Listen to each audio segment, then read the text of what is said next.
need an enemy. Why? Why do we need enemies? For reinforcing our own identity. Hai teman-teman, hari ini saya mau membicarakan tentang bagaimana setiap kelompok itu pasti menciptakan musuhnya sendiri. Menciptakan musuh berikut cerita tentang mereka. Capitalism is unstable. Capitalism is unequal. And capitalism is fundamentally undemocratic. I want people to make their own choices about how they live their lives, the professions they lead, where they want to work, and what they do. And capitalism offers that potential. Slavery did it with masters and slaves. Feudalism did it with lords and serfs. Capitalism does it with employers and employees. Capitalism, private property, is necessary, although not sufficient, to a free and open society. Tapi sebelum ke situ, saya mau berterima kasih dulu buat teman-teman yang udah menunggu dengan semangat program saya di Malaka Project, Follow the Street. Namun karena satu dan lain hal, saya memutuskan untuk membuat satu program lagi sebagai selingan, sebagai suplemen untuk konten tersebut. Yang judulnya kami bikin mirip, namanya Follow the Script. Jadi terima kasih dan nonton video ini dan tunggu terus Follow the Street rilis di channel Malaka Project.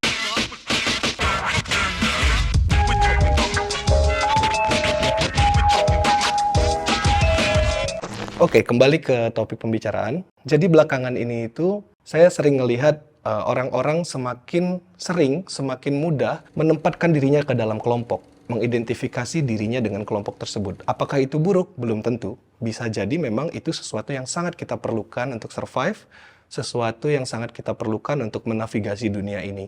Tetapi hal tersebut berpotensi buruk karena seperti yang saya katakan tadi, tidak ada kelompok di dunia ini yang berjalan, yang bisa terbentuk tanpa dia menciptakan musuh. Problemnya, ketika menciptakan musuh ini, dia diiringi dengan penciptaan cerita juga tentang musuhnya. Dan cerita-cerita ini seringkali dibuat secara semena-mena, dibuat secara tidak adil, dibuat dengan penuh kebohongan. Cerita ini harus ada karena sebuah kelompok tidak bisa menegaskan identitasnya, tidak bisa membedakan antara saya dan Anda, kami dan kalian, tanpa dia membuat sebuah narasi tentang itu. Dan kenapa narasinya banyak bohong gitu dan sulit dipertanggungjawabkan?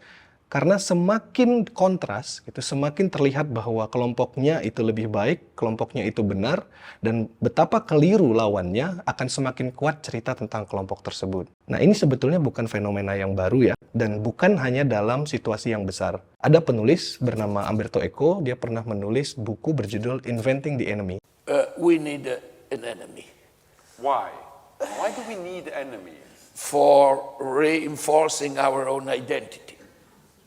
Dalam esai yang juga menjadi judul buku itu, dia menjelaskan bahwa penciptaan musuh ini sangat penting untuk menegaskan identitas dan juga sangat penting untuk memperkuat ke dalam, sekaligus membuat anggota-anggota kelompok ini siap melakukan apa saja, siap membela kepentingan bersama gitu. Ini dilakukan kalau Eko itu bicaranya sebenarnya di level bangsa, jadi dia bilang setiap bangsa melakukan itu. Tapi sebetulnya kita bisa melihat dalam skala lain, dalam kelompok-kelompok yang jauh lebih kecil, penciptaan identitas dan penciptaan narasi tentang musuh ini juga terjadi. Ambil contoh sesepele misalnya ada komunitas atau kelompok pembela Nintendo misalnya. Untuk menjadi sebuah kelompok yang solid, dia perlu menciptakan musuh. Mungkin yang dia ciptakan sebagai musuh adalah kelompok penyuka PlayStation gitu.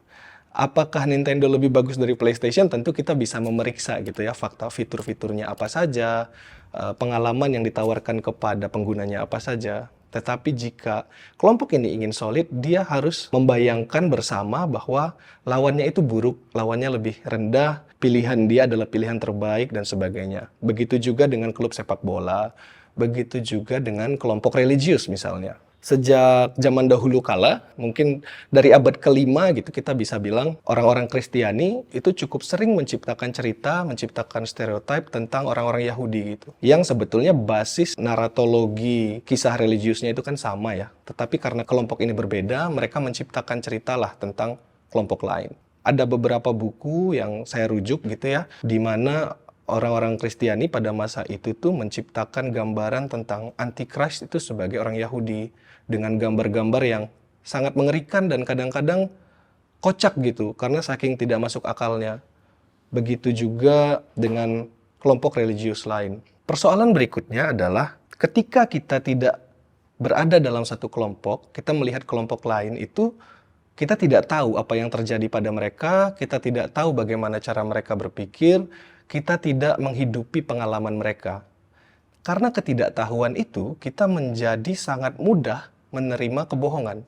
Kita jadi sangat mudah mempercayai teori konspirasi. Mungkin teman-teman ngerti lah, apalagi belakangan ini kan lagi musim pemilu ya, sering ada hoax dari satu kelompok pendukung calon presiden tentang lawannya. Dan itu sangat mudah kita percaya karena kita berada di luar itu. Tetapi ini bukan fenomena modern aja sebenarnya teman-teman. Ini sesuatu yang udah terjadi ribuan tahun yang lalu. Kita bisa melacaknya bahkan hingga ke masa Yunani kuno.